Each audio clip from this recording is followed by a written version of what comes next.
What happens when two dudes, one a retired Navy SEAL commander in Colorado Springs, and the other a hippie meditation teacher in New York City, get together to discuss living mindfully? That's a great question, because we don't know what will happen either. Raw, uncut, and unapologetic. Welcome to Men Talking Mindfulness with co-hosts John McCaskill and Will Schneider. Each week, we take an authentic dive into how mindfulness continually impacts our lives, deepens our relationships, and allows us to be emotionally alive. Now, on to the show.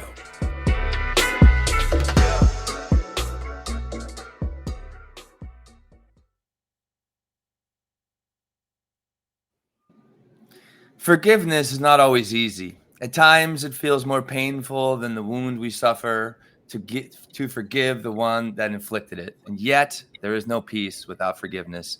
That's from Marianne Williamson. Welcome to Men Talking Mindfulness, where we do our best to demystify and make mindfulness meaningful to you. I'm Will Schneider here in the Big Apple, New York City, joined by my co-host and brother from another mother, John McCaskill, in some town called Colorado Springs. We are John Abate joins the show today to help us understand the capacity to forgive. John has lived through a tragic personal event that might leave some men forever bitter, angry, and resentful. Instead, through the power of forgiveness, John transformed this event from a soul-crushing experience into a life of peace and living on purpose. We will get to his conversation here shortly, but over to John, our co-host, for some announcements. What's up, John? How are you doing today? Well, I'm doing well, Will. Good to see you and very excited to jump into this conversation. And just for our audience, because my name is John, or at least I go by John, and we've got John Abate on today. For the sake of that, I'm going to be going by my full name today, Jonathan, just to clarify. So when there's questions targeted towards John, he'll answer it. When it's towards Jonathan, I'm going to answer it. At least that's what we're going to try to do in theory. I'm going to try to call you Jonathan as best I can, Jonathan. We'll see how it works out. And also, you're going to have to excuse my cough. Hopefully, I won't cough too many times into the microphone today. But all right, so that enough said. Thanks for tuning in. If that's on video or on the podcast, we appreciate you, our audience. We couldn't do this without our listeners, without our viewers. That said, please, please, please help us to grow the show and spread our important messages by liking the episode with that thumbs up button on YouTube and hit the subscribe button there too. That is one place where the number of likes and subscribers actually does matter in the algorithm. So the more likes we get, the more views, the more subscribers we get, then that grows our audience. So again, please hit that like and subscribe button on YouTube. And if you're listening on the podcast, we'd love it if you would write us a review. So you guys are as much a part of this show as we are. So that's enough of the shameless plugs. Let's bring our guest, John Abate, up on the screen. There he is. Good, John. How are you? Great to see you guys. Doing well. Awesome. I'm going to just go through your bio. John Abate is trained and qualified to teach MBSR, which is Mindfulness Based Stress Reduction. He got his qualification through the University of California, San Diego Center for Mindfulness. Along with his training and credentials, John has spent time formally on silent meditation retreats, and he co-leads and facilitates mindfulness and meditation retreats based in Joshua Tree, California. John shares his path discovering mindfulness and spiritual practice with local community organizations, corporate workshops, and has spoken on podcasts about topics related to mindfulness, meditation, and cultivating a daily practice. You can find John enjoying time in the backcountry of the Sierra Nevada mountains, backpacking, paddleboarding, cycling in his hometown of San Diego, and spending time with his family and friends in the community. I love San Diego. I've spent much time out there. I love it. So great to have you on here, John. We're going to be jumping into our opening practice, which Will lead here, and then we're going to get into our meat and potatoes of the show with the questions about forgiveness. Over to you, Will. All right. So, let's find some peace, everybody. So, you know the drill. If you're new to the show, we do this to give you some skills, some soft skills to find peace, to relax, to just get out of your crazy mind and into more of your heart. So we're just going to do some simple breathing. So if you can close your eyes, go right ahead and do so. If you're doing this while you're mowing the grass or working out or, driving a car, you can also do this breathing practice as well. So if you're going to close the eyes, go right ahead and do so. We're just going to work with, a triangular breath today. We're going to inhale for 5 seconds, hold the breath for 5, exhale for 5 seconds. And really on those exhales and the inhales, really try to smoothly from the very beginning all the way to the end, breathe through, right, that breath. So let's start with a nice little exhale out the mouth. Great. Good. Let's take a nice inhale through the nose for 5, 4, 3. Hold that breath softly, gently for 5, 4, 3, 2, and get ready to very smoothly on the exhale, let it go out for very smooth right from the beginning for 5, 4, 3. Do the best you can. 2, 1, and repeat. Inhale 5. Big balloon is filling your torso. Hold that balloon for 5. Exhale softly from the beginning. 5, 4, 3, 2, 1, and a few more times. In 5 seconds. Smoothly filling that balloon in your torso, holding that balloon. 5. Exhale 5.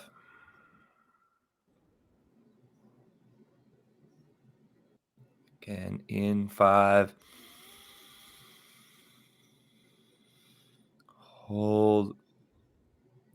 Try not to scrunch your shoulders or your face or your jaw, and then let that go out. 5, 4, 3, 2, 1, and one more. In 5. Hold your breath. 5.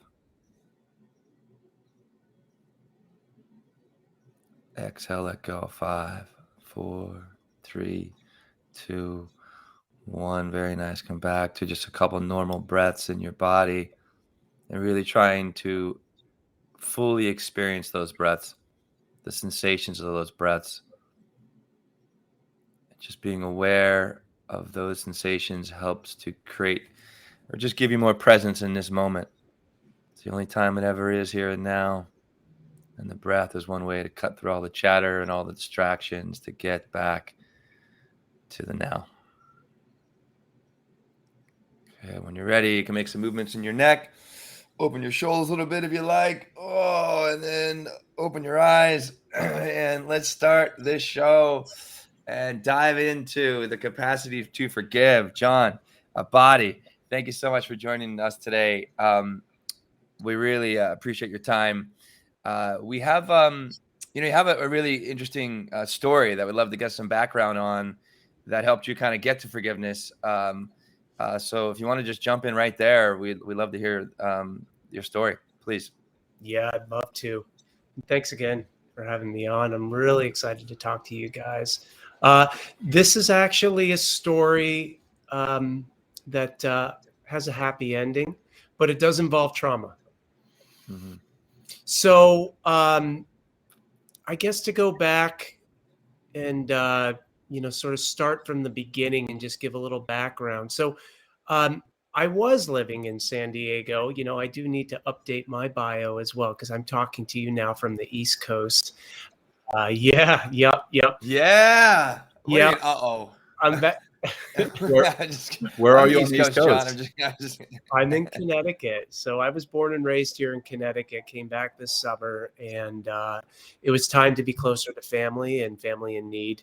And it's just wonderful to be back here. But San Diego, Southern California is just near and dear to me. After I left the East Coast after high school, just kept pushing west and found myself on the West Coast. And during that time, I found a sport that was, it just consumed me. And this was road cycling. And so I started competing at a pretty elite level. I was racing competitively and traveling with a team. And in order to sort of keep that up and to be wanted back every year with the team, it involves a lot of time and dedication to training. So on to the story. So it was a summer morning in August of 2016. I had just left the house with a good friend of mine, a neighbor, and training buddy of mine. And we were about a half mile from my house heading out to do this great long Sunday loop that we do. We'd log in like 75, 80 miles. And we were getting ready to go back and do a race here, ironically, on the East Coast. We were about a half mile from my house, and we were just cresting the hill, and there's this beautiful golf course and a lake alongside the road. And I was telling my friend how much I loved riding up on this section in the morning, because as the sun's rising, the dew on the grass and the steam coming off of the lake was so beautiful. And in mid-sentence of telling him that, I was hit from behind by a car right in the bike lane. And we never saw it coming, never, we didn't hear anything, didn't see anything. And I was in really bad shape. I had, they estimated that the driver was doing between, 50 and 55 miles an hour. Wow. And, and luckily my friend who, we were riding shoulder to shoulder in the bike lane, he wasn't touched. But, I was thrown from the bike about 45 feet. And when I landed, you can imagine everything gave, right? So I had broken just about everything in my body. I had a compound leg fracture. I had shattered vertebra in my spine. I was concussed, broken bones, and I had internal bleeding, which I found out later when I was in the ICU, and that really got them, to pay attention to getting me rushed to trauma center. But that was the turning point for me when I was in the hospital. And about 3 days later, I had gone through the first two, I think, surgeries. They had, repaired my leg and inserted a rod, and then had gone in and done a 5-level spinal fusion. And right around day 3 or day 4, a group of men, good friends and guys that I know in the community, came to visit. And during the time that they were visiting with me, we were talking about the accident and my injuries. And I was told that the driver had never stuck around. It was actually a hit and run. And people in the community were looking for the driver. And something happened. And it didn't take very long for me to, sort of process what had occurred. I'm going back through my mind about, I really don't have much recollection of anything that morning, but I'm going back through my mind about how this could have happened. And I just simply asked everyone there to just join hands together and say a prayer for the driver. Wow. And ask for forgiveness. What that was, to this day, I'm still in search of. I think I have a good idea of it, and hopefully, we can unpack that a little bit today. But it moved a lot of the guys that were there, and still to this day, I have conversations with those men, and it was inspirational, confusing, of course. A lot of people kind of hear that and think, well, with something so just, I can't even describe the words that were used and the language that was used to describe the person that had hit me. But how could you find the capacity there on the spot to forgive? And I think that there's something so much deeper than just what our thinking minds want to tell us about the story of what had happened in these situations. There's something so much deeper that I tapped into, and that's led me on my path and from where I sit today. So just so I'm clear, John. Oh no, go ahead, John. Jonathan, go ahead. Yeah, that's right, Jonathan. So, John, before the accident, were you already a mindfulness practitioner, MBSR teacher, or is this something that has happened since? It's all occurred since that Wow. trauma. Yep. Wow. I had Yeah. had some experience, on and off throughout my life. In my college years, I found Buddhism and meditation, but it just wasn't. It wasn't really the time for me to devote to a practice because I just wasn't ready for the calling. Wow. And just so I'm clear, so you get in this severe accident, go through a bunch of surgeries over a few days. At like the third day after the injury or fourth day after the injury, you kind of, it's not like you weren't conscious, but you're more, I guess, out of crisis in some ways and healing. And all of a sudden, or you just have some sort of divine humility, if you will, that just kind of comes in, and you're just, instead of being angry, bitter, resentful, and wanting to get revenge on this particular person, forgiveness comes through. Mm. Is that what I'm hearing?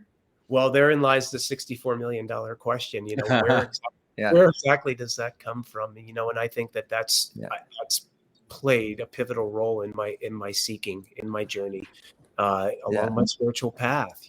After I got out of the hospital, I spent about 14, 15 days in the hospital, and I had a long recovery time. And during that time, that's when I turned within. I started asking the questions of where does that come from? Where does the capacity to forgive come from? And I would be not human to say that, of course, the gamut of emotions that one runs through in these situations are just completely normal, right? There have been and are still times where I think about justice. And if you were to ask me, today, where do I sit with that?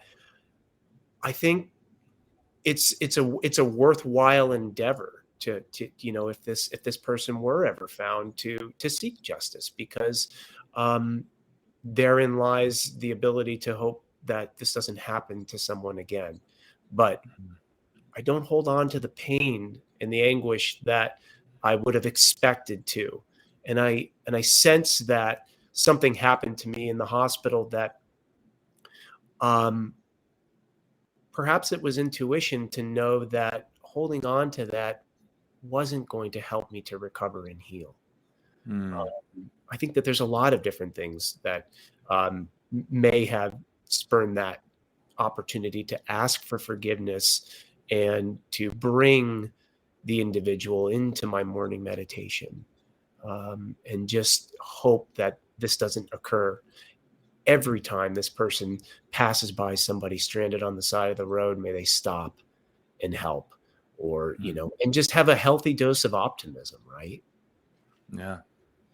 And I mean, this person, it's kind of wild for me to think from my perspective that this person is still out there somewhere, and they don't know your fate. They have no idea, really, and they are carrying that around with them. I mean, that's a burden to carry, right?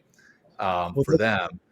So I wonder, is there a part of you that wishes that you could meet with this person, not so that you could get justice, but so that you could, I mean, you have forgiven them, but so that you could actually express your forgiveness to them, and what that would do for you and for them. Well, yeah. So, John, you bring up something that actually I think is worth talking about.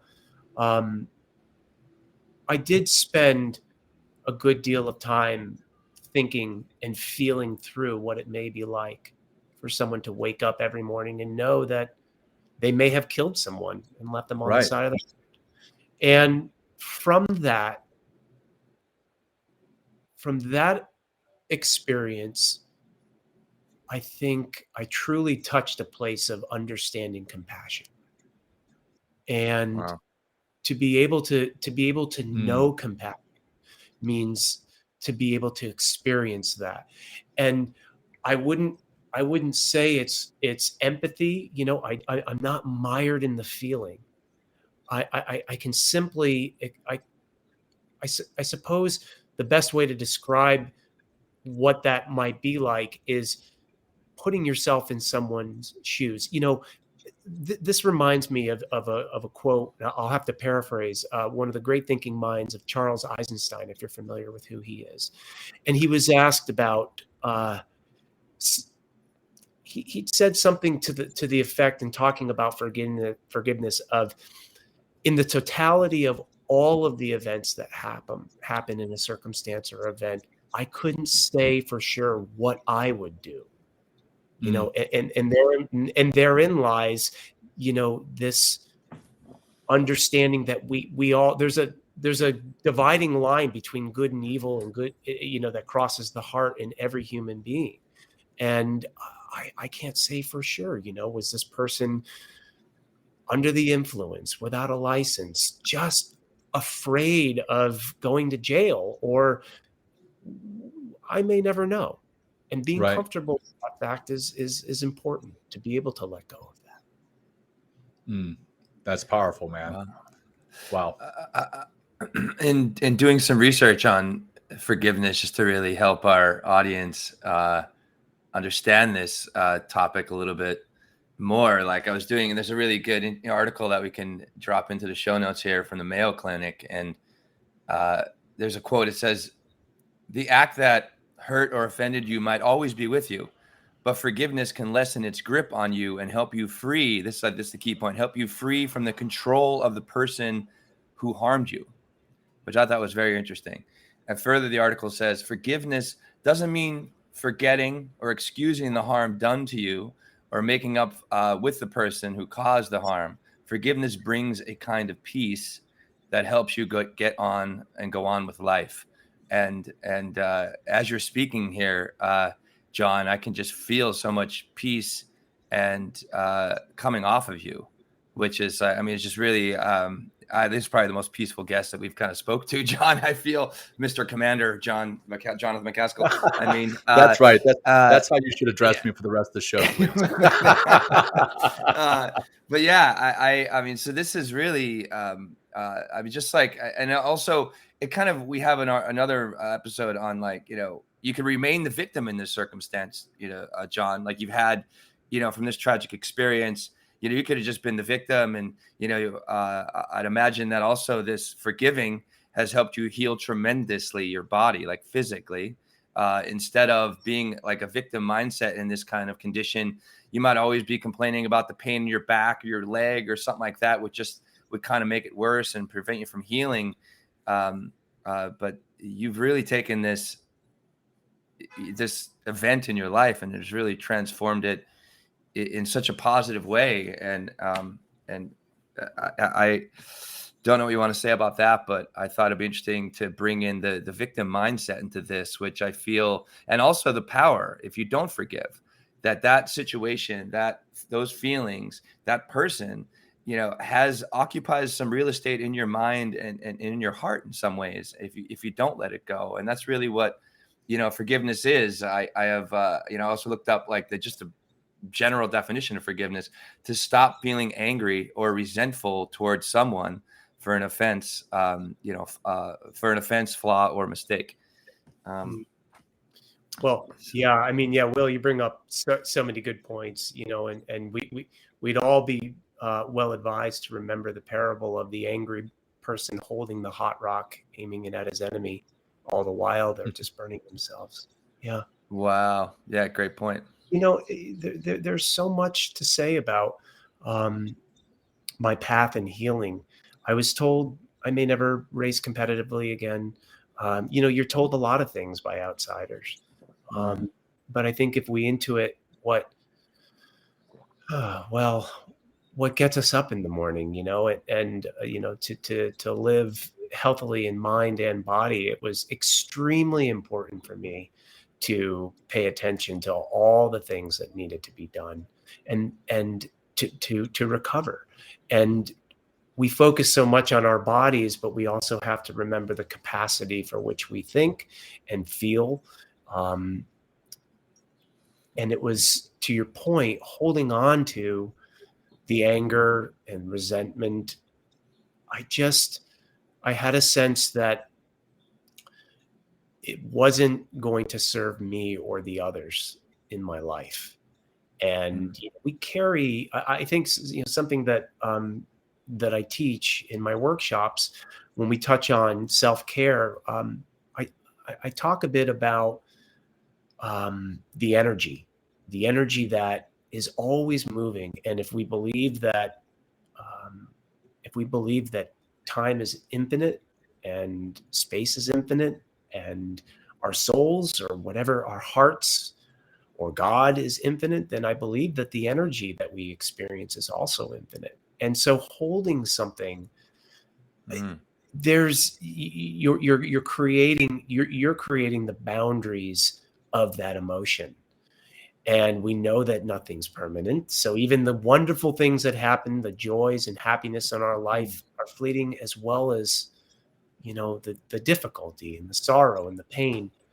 And the energy, if it's moving in a, I like to think of it as a circle. If it's moving in a circle, then that energy just manifests into something else. So we can course correct if we're holding on to negative emotions. And we can move and shift in a way of seeing that energy as something that can be utilized for the good of ourselves and others. And, guys, I didn't come to this, a week after, I got out of the hospital and I was, laying on the couch. This was the process for me. This is continuing. This is a continual process for me up to this very moment.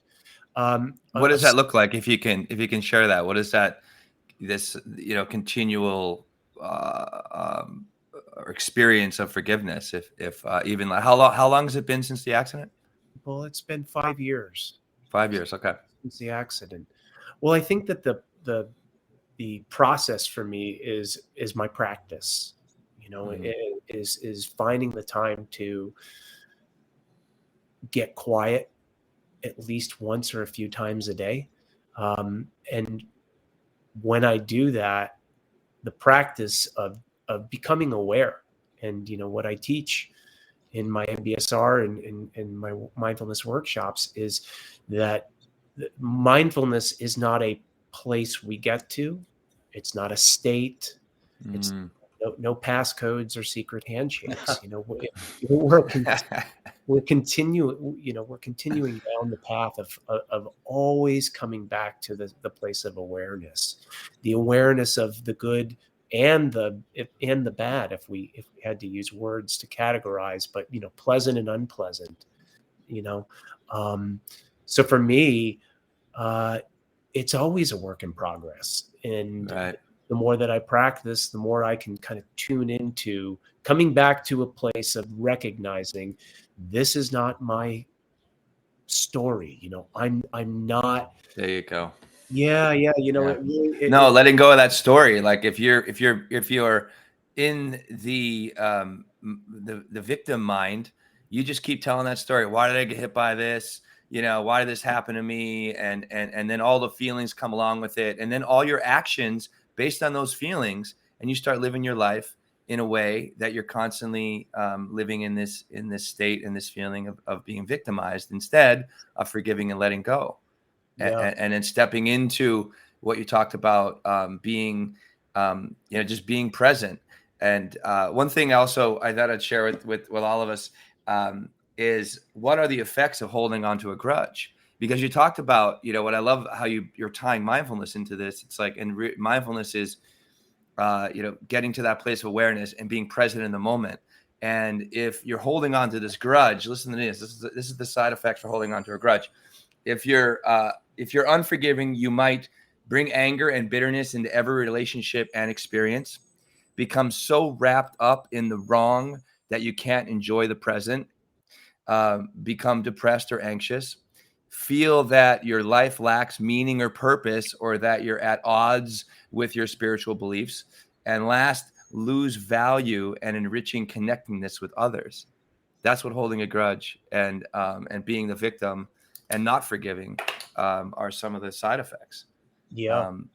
Well, and again, you're shedding a lot of light on what I referenced as far as the energy. If we can look at it as energy and see it as a cyclical event, where there's no, we want to put boundaries on things. We want to, the energy is not linear from my perspective and from where I sit. I see that as, like you said, if I'm holding on to that, then it does manifest into my words, actions, speech, etc. And that happens, more than it's constantly happening. I mean, we're human, and so we've got to first give ourselves, a break and recognize that, we're going to experience that. But so finding a mindfulness practice allowed me to just see it for what it was and not linger. And not lingering doesn't mean pushing down or suppressing these feelings. Again, this is something that, I think is critical in the teaching of mindfulness. It's becoming aware and simply noticing, almost welcoming it as a friend, if we would. We don't push away or suppress, the joy and the happiness, but we certainly know that those are transient moments too. Just like, the feeling of anger or resentment that somebody nearly killed me. And I know a lot of people that are listening might think, yeah, but that is a really major, major thing. Well, it sure is. But again, it's no different than stubbing my toe and then walking around for the rest of the afternoon angry that I, was such a fool and I was so clumsy. I'm in pain at the moment, right? So there it is. Aha, I see you pain. I see you anger. I see you resentment. And how am I going to care for it? What are the practices that I can do to care for that? So, yeah, I mean, for what you just mentioned there with the the stubbing the toe, right? Like Rick Hansen, who's well known in the mindfulness space. He's written several books on this, including the Buddha's brain or Buddha's mind. I'm forgetting right now, but fantastic. And he talks in his book about resilience, about how when we get hurt, there's actually multiple arrows that we experience. One is the actual initial arrow, quote unquote, of the pain itself. And then the next one is the arrows that we feel that we throw at ourselves for getting hurt. Like, hey, like you said, with the stubbing your toe, I'm such an idiot, I stubbed my toe. And then, other arrows that we throw at the things that get in the way or the people that get in the way. So for instance, in the stubbing the toe anecdote, hey, you're an idiot for stubbing your toe. And now you convince yourself that thing that you stubbed your toe on is stupid, or, a person that you ran into, they are stupid. And obviously in the scenario where on the bike, there was the initial pain at the instant. Then there was hey, I should in the wrong place. I should have been paying more attention. And these are all potential arrows. And then arrows that you could have been throwing at that individual and causing yourself and yourself more harm and ache than anything else. I mean, you're not going to actually get that individual back by throwing those arrows, if you will. But I want to also come back to what you mentioned in regards to the MBSR, Mindfulness Based Stress Reduction, being a part of your process of forgiveness. So Mindfulness Based Stress Reduction 1, if you could kind of unpack that for our audience, what that is. And then it sounds as though it's almost mindfulness based forgiveness or mindfulness based grudge reduction in a way. Could you just unpack what MBSR is for the audience and how that was part of the process and what you would have done without it, or how you would have done without it? Sure. Yeah. Mindfulness-based stress reduction was actually founded by a gentleman named John Abate. And just sort of the brief background and then how I came to find it. In the late 70s, Kabat-Zinn was working at the University of Massachusetts Hospital. Now his background, incredibly brilliant man. His background was molecular biology, and he was working in the sciences field, but he was a seeker as well. And, he had spent a good deal of time studying Eastern traditions, from Buddhism to, the Vedic traditions, etc. And, he brought his practices back here to the US. And while working at the hospital, again, this is in like 78, 79, the hospital was receiving a lot of men coming in with severe PTSD. And back then, PTSD wasn't really thrown around a lot, in the parlance of disorders, right? We didn't know much about it.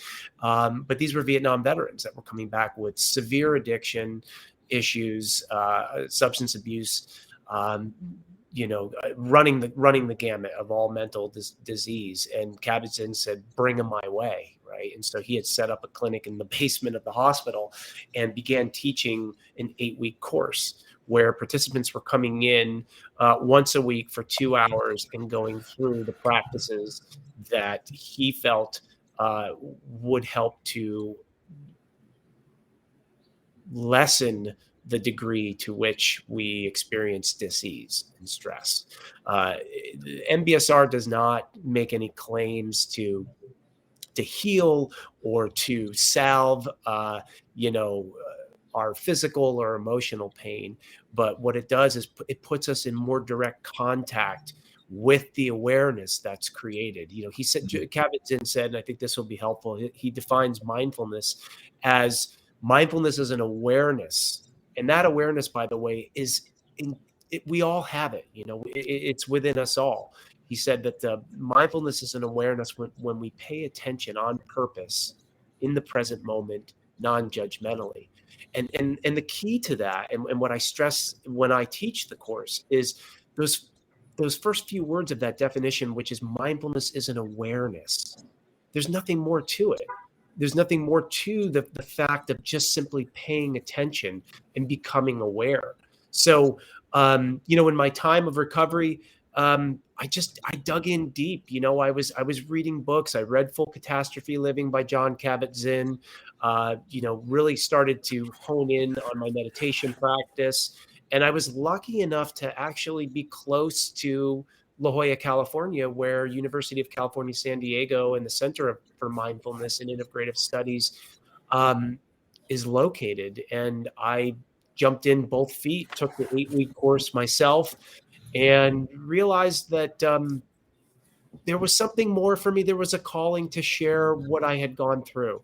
I started to make the connection between my mindfulness practice and how it was helping me directly with my accident and my recovery. And after the 8-week course, a period of time had lapsed a bit where life just got busy, but it always kept pulling me back to teach.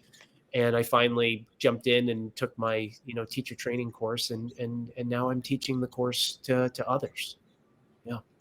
And without that mindfulness-based stress reduction, how do you feel your journey to forgiveness, or through forgiveness, or with forgiveness, however you want to define it, how do you think that would have been different? I like to think about, it's funny, I sort of look at it as a software upgrade. I kind of refer back, to, John 1.0, and maybe I'm 1.1 or 2.0 for, but, that's a great question. I'd like to think that maybe I would have responded the same way, but I think history would show that, I would have probably held on pretty tight.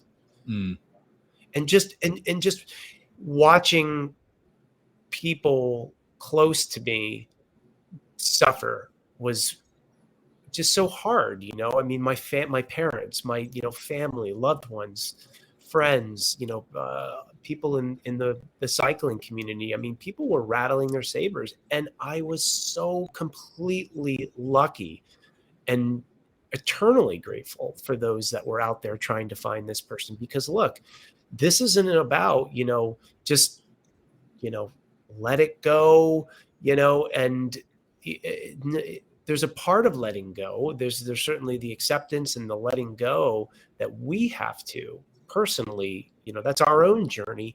But this isn't about saying, don't seek justice. That's not where I come from. And again, I just was completely, there was no searching for me, to find this person, and to, I was left to basically heal. And that was what was important to me. And I think that that's what drove me to ask for forgiveness, to know that I can't hold on to this.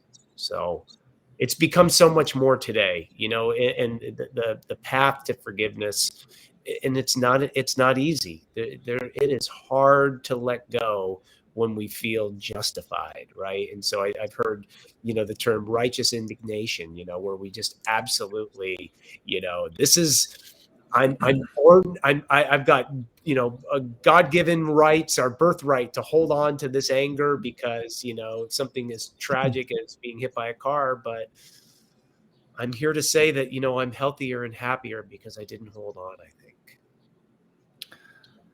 Yeah, we have a very sensitive, overly sensitive society, I feel, in some ways. And if your feelings are hurt by somebody for an action, for something they said, it could lead into or kind of feed into, some of that cancel culture. And really, I think a big part, what I'm learning about from you and about forgiveness, is it takes a tremendous amount of compassion, which requires maturity, which requires self-reflection, and objectification of the story and the experience itself. I mean, the experience in the past, you can keep living it and living it and living it again, and wanting to bring this person to justice, or get revenge, or see something horrible happen to them, or I think just by forgiveness is going, or what we're talking about here, in a lot of ways, is going to help you bring you back up into that heart space, which is where that empathy lives, which is where compassion comes through, which is where you'll find your internal peace, which will help to create more peaceful relationships in the world. I feel if we just would have take some time to understand people, instead of just canceling them or not forgiving them. Because even if you cancel them and they're no longer in your space, like, you're still holding on to something. Mm-hmm. There's got to be some sort of, I imagine in those circumstances, there's got to be still some sort of bitterness and resentment there. And this can be a really valuable tool to just help heal not just ourselves, but I feel so much of the problems that we have in our world right now is that inability to forgive and to hold on to, circumstances and people and feelings and stories. And we talked about what happens if we don't move beyond, what it does to all of our relationships. It's not just that one instance or that one person you're canceling, but it starts to create like almost a cascade of canceling, because you're still living in that story from that one transgression that might have happened so long ago. Yeah. Let's see if we can try and make this connection. Yeah, please. I'll use an example, I think, that might help. During the time after the accident, I was getting so many messages from people, and some of them were really, really strong, very, very strong, strong language, things that these people would do to the other person if they had ever found them. And, you can just imagine, right. And this is completely natural. I mean, this is our human, this is our mind in protect mode. Yeah. But I had a sense that, see if I can try. I'm going to try and make this connection to compassion. In thinking about how we want to seek retribution, justice, revenge. And I see it as the egoic mind attempting to protect us. I know that if I can go deeper, I know that that person would not want to have that thought about them or those actions placed upon them. And this is the connection that I think is important when we talk about compassion, and wishing others well, even your worst enemy. And to your point, we get into this cancel culture, and we're constantly cascading down our fear. This is something that is, again, if we look at the cycle of energy, I keep going back to this as a nonlinear event. This is generational. This gets passed on, all the way down, family lineage. And if we're raising our children, properly, or lovingly, with compassion and kindness and understanding, then that's something that moves. It can move in that direction in a positive way. But as a culture, as a society here in the West, especially, we're really facing challenging times here. I mean, we're picking and choosing sides, and becoming ideologues and Right. populism. And when you look at it, it's all bullshit. I mean, it really is. It doesn't matter. At the core of our being, we're all so interconnected in so many ways. And I would say, well, just look at the example of, would you want someone, to come to your house in the middle of the night and, tear you out of bed and kill you or hurt you or harm you, because they've done something wrong to you? It's like, let the mechanisms of our institutions handle that, right? And I have to trust that that's the case. I mean, that's a whole other, conversation, as far as, what the justice system, does it need fixing and whatnot. But I have to be able to have optimism and hope that, we live in a society that will, take care of us. And so we're best to take care of each other. Yeah. Yeah. I want to touch on a couple of things, and then we've got about 10 minutes. John, I don't know what your timeline is. If you have more than that, I'd love to keep talking, because this is a fascinating conversation and a very important conversation that our listeners, I think, need to hear. Yeah. So I saw you give this, so I'm assuming that's more than 10 minutes. That's great. Perfect. All right. Well, what I want to talk about that we haven't really touched on too much is personal forgiveness.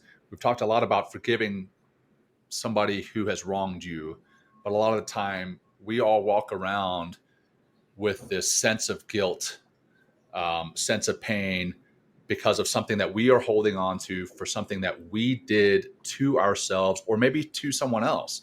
Can we talk about ways to forgive ourselves?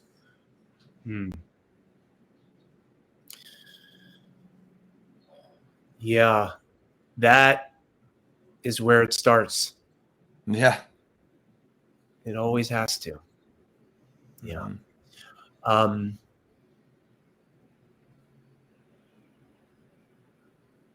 We can't be our best to those in our life that we care for, family, loved ones, our community, until we know that we have a sense that we're whole and complete. And the process through which I've been discovering this truth of knowing we're born, live, and die whole and complete in the image of something far greater than just what we think in our thinking minds, is allowing myself to be forgiven. Forgiving myself. I have a good friend back in San Diego, and he would say every Thursday it's let him off the hook. It's not only letting others, but every Thursday, for whatever reason, just Thursday was the day that he decided to pick to just let people and himself off the hook. If you can just do it once, you know. Instead of throwback Thursdays, John, we're going to start a movement of letting your shit go on Thursdays. Or Nice. forgive yourself Thursday. Anyway, sorry, John, or Mr. Abate. I don't mean to cut you off, but You guys ought to. I think it's wonderful. I think, Yeah. and so, coming to this knowing that, everything's okay. It always has been. It always will be. And this is an example of tuning back into living presently as best as we can. And when we can live presently, we know in this moment, in this very moment, how am I feeling? And checking in with yourself and trusting. In the MBSR course, we go through the attitudinal foundations of mindfulness, and there's several, but within those, non-judgment, trust, acceptance, letting go. These are just a few. Trusting, meaning that we have to trust that we have everything. We have all of the tools already. We don't need to go outside of any of ourself or for anything. But it is more about turning back in. So yeah, I hope that, sort of touched on your question about, personally allowing ourselves off the hook. Then the more you do it, the easier it becomes to let others off the hook. Right. Because it goes all the way back to, what you were saying, Will, about, holding on, to, the definition of a grudge truly manifests into disease, and that's, sickness in the mind and the body. If you do believe in, psychosomatic and, in a mind-body connection, and we certainly know that science can prove this and points to the fact that, when we have our bodily disease, much of it can be attributed to, where we are in our own psychological and mental capacity, right? So yeah, I thought it'd be nice. We this is a big part of our show, John, or Commander John. That's what I'm going to call you, John. That's what I'm going to call you, John. And is how much does vulnerability play in forgiveness? Because just hearing it, in order to forgive yourself, there's got to be a tremendous amount of vulnerability. In order to forgive others, or to ask for forgiveness from others, is a big vulnerable act as well. So I thought we can maybe bring vulnerability into this conversation, because it's something that men for sure have a lot of trouble experiencing and expressing, and being in a state of vulnerability. And if you're going to ask for forgiveness or try to receive forgiveness, there's definitely vulnerability that's required in order to act in such a way. Yeah. What a great point. Being vulnerable is really, I think, the linchpin to setting ourselves free. And speaking your truth. Yeah, there's no doubt about it. I lean heavily on my community. My Sangha, a group of men that I speak to at least once a week formally, if not several times during the week. And the only advice I'd say is get comfortable with it as soon as you can, because the more you do it, like anything we do in our practice, the easier it becomes to open your heart, and I've yet to be turned away, laughed off the stage, so to speak, or shunned by anyone when I'm honest. Wow. And that again creates that motion of energy, or it allows that motion of energy to affect others, where people become disarmed by truth and honesty and someone being vulnerable, which then they can relate to, perhaps. Or at least, when I say disarmed, I think, many times we go into, communication. Perfect example. We sort of tend to have a thought about how things are going to, what the outcome is going to be while we're in the middle of a conversation, right?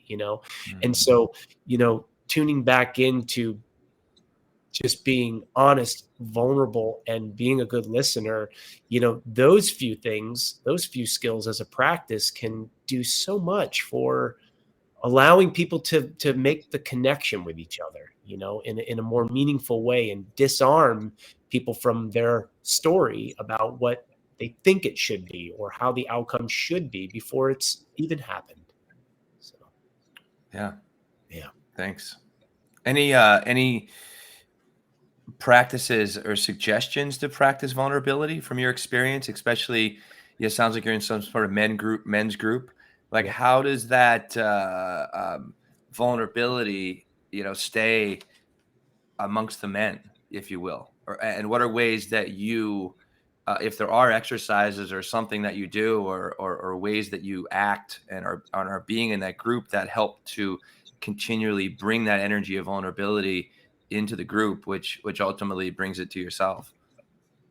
Well, one doesn't have to look far for, finding people to share with this. These are close friends of mine that I've known for many years.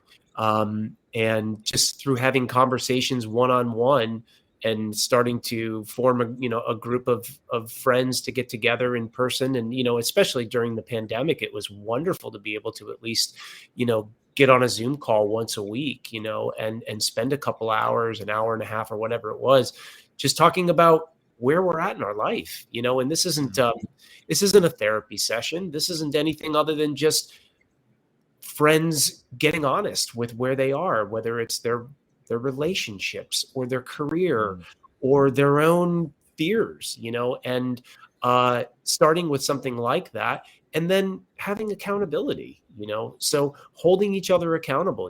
We call each other out on our stuff, and that has to happen, and there has to be an element of thick skin involved. But when you know and you trust that it's coming from a place of love, anything can be said. Anything can be said. And sometimes you need to hear, and again, perception is one's own view of the world. However, when a few people are starting to, sort of chime in that, hey, John, you're isolating, we haven't heard from you, or, then it's time to pay attention, and to be able to know that you've got a good group of people. And this can be friends, family, your church, your Sangha, whatever it is, but just, I think, reaching out, and being honest.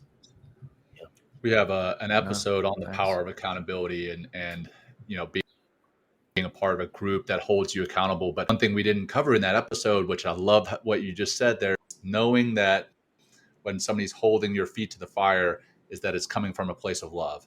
And that's huge. I love that. Well, I think we're coming to the end of the show here, John. For our listeners, for our viewers, if they wanted to find out more about you, about the work you're doing, what's the best way for them to get a hold of you? Well, thank you.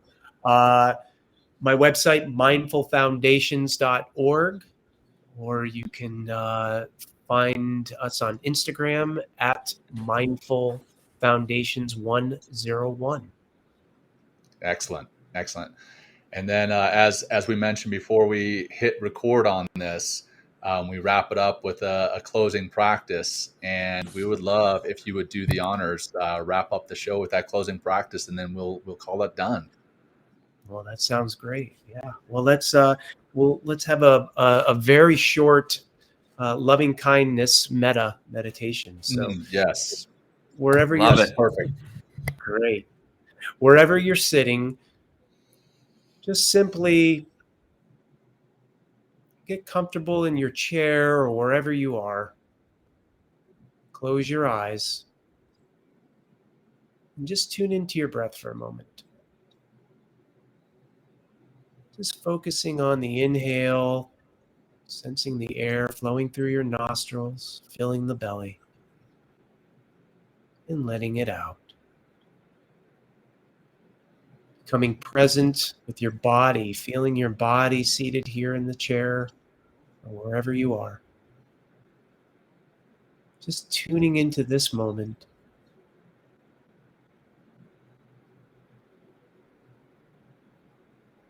And just seeing in your mind's eye you and your expression and wanting to be happy, to feel peace and love and joy and safety.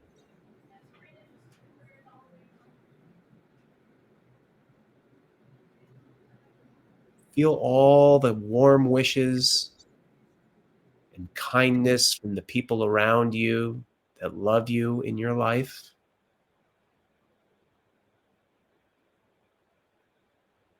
And send those warm wishes back out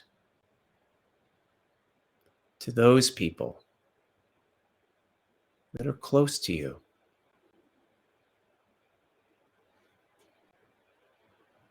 Now shift your awareness now to someone that may have caused you difficulty or harm.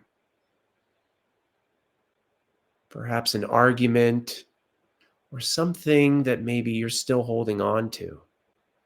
Something that may have hurt you.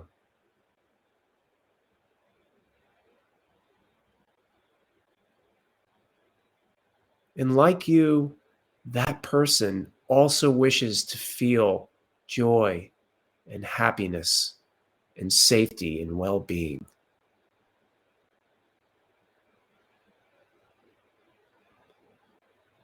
Send out your warm wishes and ask yourself to simply allow those feelings just to let go.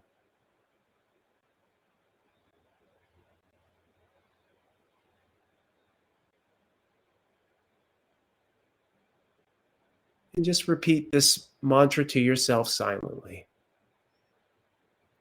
To all beings, may you live with happiness, peace, joy, and well-being. May you live with happiness, peace, joy, and well-being. And take a deep breath in and let it out.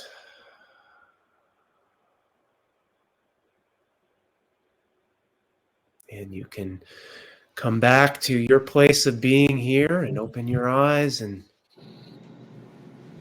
enjoy all the well wishes. That was fantastic, John. And it was such a perfect meditation for what I just experienced, because I work in this co-working space. I have people walking by, and I heard them, and there was this natural reaction. Like I was like, shut up. We're in the middle of a meditation. And then I was like, wait a minute. We're in a meditation, a loving kindness meta meditation. Let's forgive them. They've got their own lives. They don't know what's going on in my office. Let's just move past that.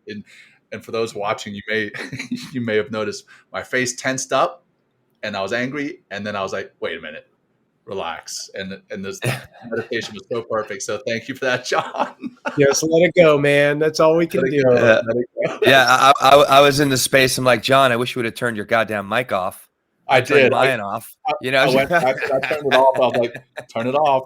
And I was like, wait a minute, just relax about it all. The same thing. And I was like, no, it's all good. It's all good. Like, we're just practice everywhere. I guess that's a point too. It's practice all the time. It's not, Everything. you know, it's great to have your 20 minutes of your meditation or your mindfulness reduction meditation, you know, and that's really becomes the foundation to help you throughout the day consistently. Excuse me, letting go, forgiving, being vulnerable, being seen, being authentic. It's available. The practice is all day long, every day, every year. You know, so Yeah, John, I'll leave you yeah. with this. Just, you know, whatever you're faced with, challenges in life, you know, people, places, things, and just ask yourself, teacher or tormentor? Teacher or tormentor? Yeah. Like that. Everything's a teaching, guys. Yeah, it really is. And thank you for what you taught us today about forgiveness and the capacity to forgive and really there's the power of forgiveness. It's all there. But it's something that must be exercised. It's something that requires also self-reflection and going within so you can be more effective on the outside with forgiving. So I think that's the show, everybody. John Abate, thank you so much for joining us today. John McCaskill, Commander Camaskill. Oh my goodness. McCaskill. Thank you and everybody out there, you know, hey, thanks for liking, for sharing, for reviewing, for you know, spreading the word of mindfulness through Men Talking Mindfulness, because we're here to make the world for everybody, not just men, a better place and more peaceful place to live so we can have all enriching and fulfilling lives. So I think that's it, guys. Yeah. That's it. And John, if you would just hang tight for a second after our closing music, we'll talk to you for a second. But thank you very much for being here. And again, thank you to our audience. Until next time, peace. Peace, peace. Thank you. Thanks for joining Will and John on Men Talking Mindfulness. If you enjoyed the show, please like and share it with your friends and family. And please, we would appreciate a review too. Until next time, this has been Men Talking Mindfulness. Thanks for showing up.